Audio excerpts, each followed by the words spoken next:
I know I'm at fault. The first time ever, I spoke to a survivor.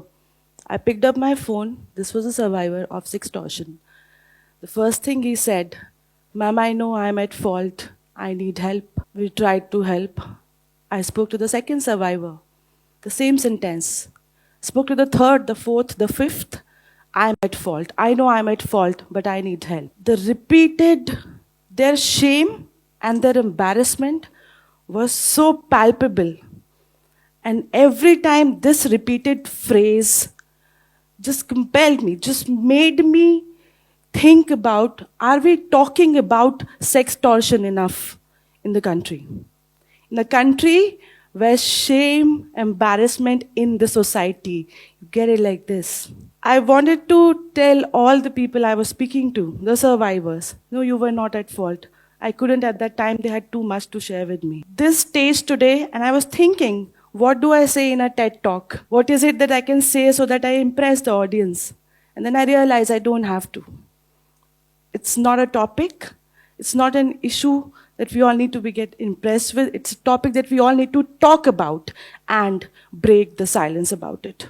The embarrassment and the stigma that is attached with sextortion is so huge that it has become life-threatening today. The irony is that for a crime like sextortion, the predators are preying on two factors: trust and vulnerability. I trusted somebody, I fell in love, I shared some content, and then I'm being blackmailed on it. So what is sextortion? Sextortion is online blackmail, and in exchange, you are being asked for either money, more explicit content, or some other extra favors. That's what sextortion is. A very recent survey, closer to home, done by Snapchat, where they felt that 71% of the Gen Z, the teens, they said that they have been approached by predators and they knew that this was a sextortion fraud that they're getting into. Unfortunately, 55% of them fell victim to sextortion. 55%, that is half of your millennial generation who is a victim of sextortion. Half, more than half.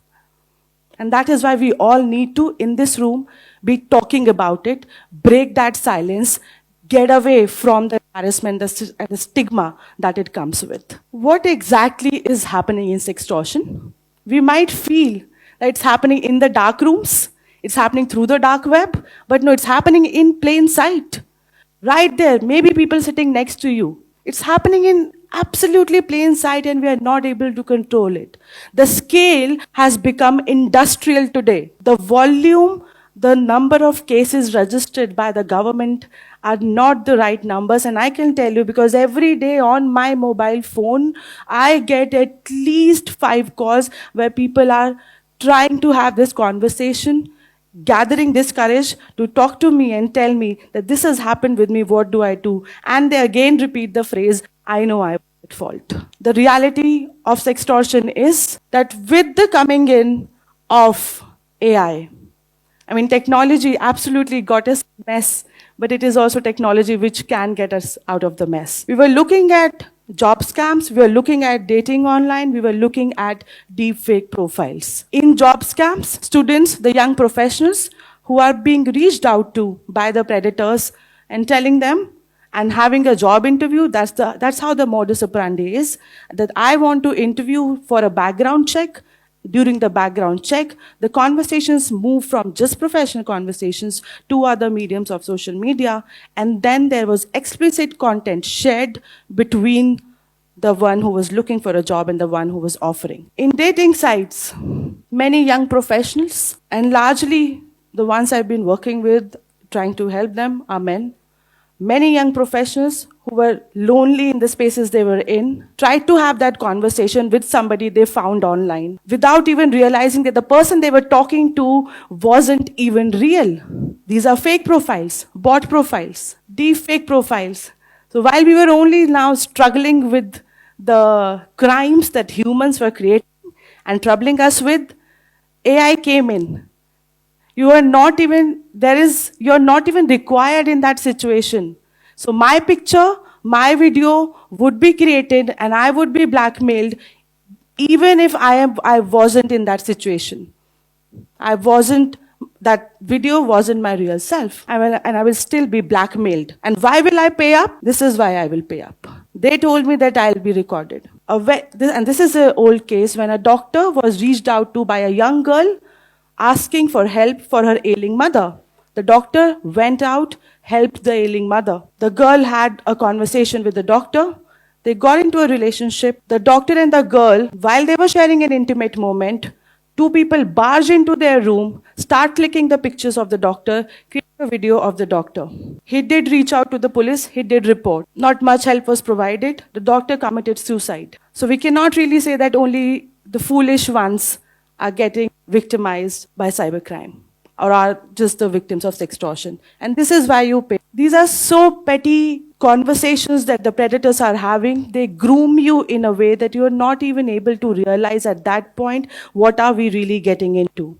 What is this conversation relating to? The online dating scams specifically, the young ones sitting in the room here, you know what I'm really talking about. The swipe right and the swipe left culture that we have gotten into, the battle of loneliness that we are battling at our front, which get us to explore the world which is of the digital spaces, which is the social media.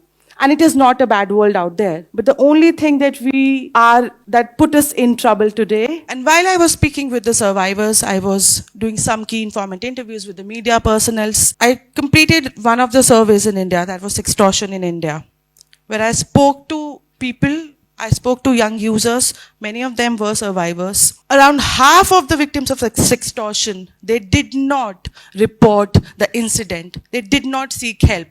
The number one reason, social embarrassment. One of the survivors did. The doctor also did go to the police station, filed a complaint. What happened? No resolution given. We need to understand that the problem of the internet or my intimate image or a video going out is the virality. It's the social embarrassment that it will bring to me. And the knee-jerk reaction. This also the survivors told me that the knee-jerk reaction when I tried seeking help or when I tried reaching out to somebody I trusted was, why were you so foolish to send across a nude video of yours, to send across a nude image, or to send across your image to somebody you did not know? This is as misguided as you were walking on the road with a wallet in your pocket. You gave a key to your friend to protect your house when you were not in the house. The friend robs your house. Now what's the crime? Giving the key or the robbery? You decide for yourself. And you think about it when somebody is reaching out to you, then you think about it. Your knee-jerk reactions, they either fill the survivors with encouragement or boost their confidence that they can talk about it, or there is somebody to help, or they will take them 2 steps back. No, there is nobody here to help me. Nobody will understand me. So it's also upon us as society, as civil society, as tech people, as policy holders, everybody in this room. We need to be very careful when somebody is seeking help, and especially with a very dangerous with these critical situations which cybercrime emerges. What is your first reaction to the person? Very, very extremely important. Do victims trust the reporting tools? Now, Snapchat, Instagram, YouTube, Meta, everybody, they do have the reporting tools. You can go out and report. What happens? What am I expecting if I'm a victim? What am I expecting if I go and report? And if I'm in a situation where I'm being sextorted right now in this moment, I go to report, and if for the next 5 days I do not get a response, every minute my video and my picture is being circulated I don't know how many times. Now, can we all close our eyes and imagine the moment of panic the survivors of sextortion are living in every second of their lives? Nobody responds to them. The platform doesn't get back to them soon. They cannot go to the police stations. They do not go to the police stations. Most of them, they do not go to the police stations. The sensitization at times is missing. The capacities are missing to handle cases of sextortion. This is also a cross-jurisdictional issue. You are being extorted by somebody. You are in India, but the person is sitting in Magnolia or Cambodia or somewhere else. There are a lot of things that we need to do. And I wanted to apologize for my passion when I talk about sextortion, but I cannot. When I speak with the survivors, all the time it breaks my heart that I also, as a person who's been working on it, I do not have a solution with me at the moment. Most of the times it is, they speak to me for 1 hour, for 2 hours, and they keep apologizing to me. I am taking your time, I'm sorry, I am at fault. These are the repeated phrase that I'm hearing. The fault is all of ours as a society. There is lack of policy, that the law doesn't support us at the moment, and the capacity building of the police officials at the moment is something that we all really need to work around to deal with such a critical issue. This is something that the survivors have told me, again, repeatedly. I see this pattern every time I'm speaking with them.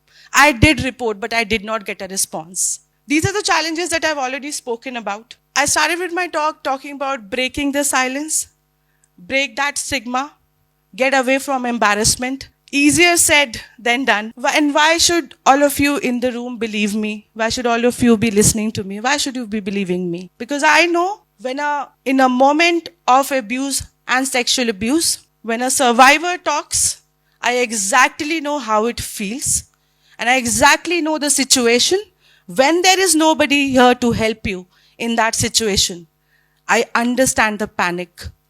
I've realized it myself. The day I spoke about it was the day I felt I was the most powerful person who can talk about it. And now when I speak with the survivors, my agenda is no matter what happens, I have to help. I pick up their calls every day. They can call me at night. They have my personal numbers. I will not pick up the calls of my family, but they are the ones I will never miss out on. Because I understand how it feels like when there is nobody to talk to. And all of us in the room need to become that person. We need to realize that all of us in the room should be those people who people can reach out to, the young ones especially can reach out to if they are facing an issue like sextortion. Zero tolerance policies about all of this. In universities, in schools, in organizations, companies, corporates, NGOs, wherever. Zero tolerance is something that we all need to talk about. There is absolutely no workaround on this. We need an absolutely clear law talking about sextortion. I'm not saying that there are not laws out there. There is, but we still are working around extortion and then online blackmailing. We club the laws and then we are trying to provide protection to the victims at the moment. The Bharatiya Nyaya Sanhita did recognize that sextortion, they've listed down many certain terms, they bring out the jargon, where they have included sextortion. In India, the only state talking clearly about sextortion is the state of Jammu and Kashmir. Under the RPC, the Remedial Penal Code, they have clearly talked about sextortion. But we still there needs to be a discourse. There needs to be a discourse in every university, in every school, in every corporate. And all of us need to put together our force to tell everybody, this was not your fault. The embarrassment will only go away if all of us start supporting the victim. And that support just doesn't come with words. You have to really feel it. The victims of sextortion, they trusted somebody. They loved somebody. The fault was of the predator and not the victims. At the national level, at that scale, what we really need is a large-scale national discussion around it, policy, people who are working on the ground, and the most important voices of the survivors included. What exactly do they need? You and I cannot decide about it.